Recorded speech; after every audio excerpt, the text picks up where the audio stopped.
যুদ্ধের কারণে বৈশ্বিক সংকট সৃষ্টি হওয়ায় দেশে জ্বালানি তেলের দাম যতটা বেড়েছে তাতে পণ্য মূল্যে বড় প্রভাব পড়ার কোনো সুযোগ নেই বলে জানিয়েছেন শিল্প ও বাণিজ্য মন্ত্রী খন্দকার আব্দুল মুক্তাদির।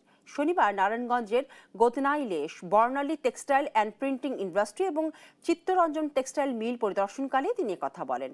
বাণিজ্যমন্ত্রী আরও বলেন, দেশে জ্বালানি কারণে শিল্প কারখানায় উৎপাদন ব্যাহত কিংবা রপ্তানি কমেনি, এটি বৈশ্বিক মন্দাভাব।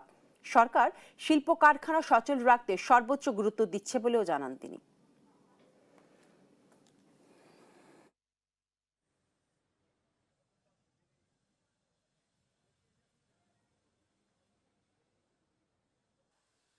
ভবিষ্যতে বাংলাদেশ তার জ্বালানি নিরাপত্তার জন্য এলএনজি স্টোরেজ ফ্যাসিলিটি তৈরি করবে।